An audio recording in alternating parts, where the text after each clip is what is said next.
Un cordiale benvenuto a voi tutti qui alla libreria Quattro Sas di Rasai di Seren del Grappa, il salotto dedicato alla lettura di edizioni DBS. Curiosando tra i nostri scaffali abbiamo scoperto questo libricino delizioso.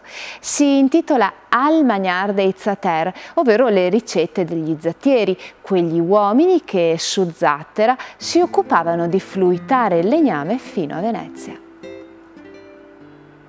Le loro ricette sono espressione di una cucina tipica e si sono tramandate di madre in figlia fino a Franca Tramontin Polla, l'autrice di questo libro, costituendo un patrimonio straordinario di trucchi e suggerimenti capaci di rendere unici piatti semplici. Per realizzarli, e questo è un altro aspetto bello di questo libro, non serve essere grandi chef, piuttosto è importante conoscere piccoli ma preziosi trucchi, gli stessi che usavano le nostre nonne, ma che non si trovano oggi in nessun ricettario e che a volte costituiscono l'ingrediente segreto anche per i grandi chef. Per esempio, scrive Franca, per una polenta morbida il trucco è aggiungere una patata e per un risotto speciale provate ad usare i bottoni del radicchio di prato. Anche per cucinare la selvaggina il segreto è aggiungere un ingrediente insospettabile. Ascoltate cosa ci ha detto Franca. Signora Franca, da dove arrivano le ricette raccolte in questo libro? Dalla casa dei miei nonni da parte del papà, che avevano un'antica osteria dove c'era il focolare, diciamo, e là i miei nonni preparavano da mangiare per gli zattieri. Dopo il papà le ha insegnate alla mamma e la mamma a me.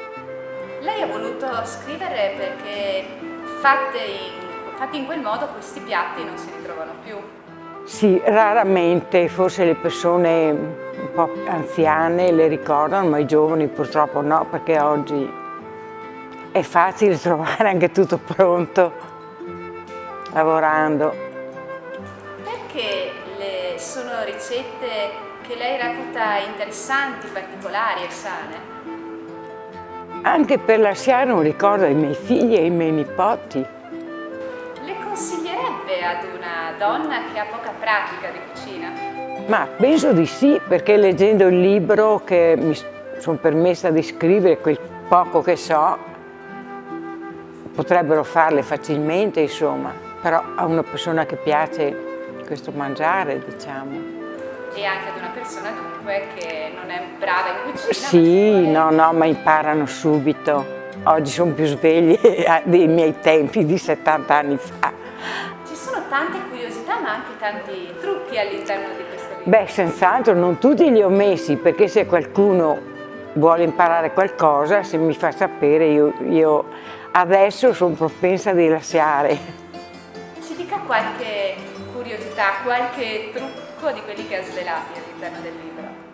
Non so se li ho svelati tutti, ma io ho lavorato anche in alberghi così e facevano la selvaggina, non sapevano che per farla cucinare prima e più morbida nel mangiare si mette dentro un bicchiere di grappa. A metà cottura, mettendo un bicchiere di grappa, si cucina prima e si mangia anche meglio, insomma, perché dopo la grappa evapora, non si sente più. E con questo, anche per questa settimana, noi vi diamo appuntamento fra 7 giorni per una nuova puntata della libreria di Telebelluno ed edizioni DBS. Vi salutiamo regalandovi alcune frasi tratte dal libro di cui abbiamo parlato oggi, Al Magnar dei Zatter. Scrive Franca nella presentazione: la cucina degli zattieri era povera, come erano poveri il vestiario, la casa e il mobilio, però tutto era fatto con grazia e semplicità, con calma e il tempo necessario, tenuto con amore e conservato con rispetto. Per noi bambini, il fougère è stato la prima vera scuola, indimenticabile. Dedico questo piccolo lavoro a mia madre, che mi ha insegnato tantissime ricette, ma che soprattutto mi ha fatto amare l'arte del cucinare. Buoni libri! e buone letture a tutti.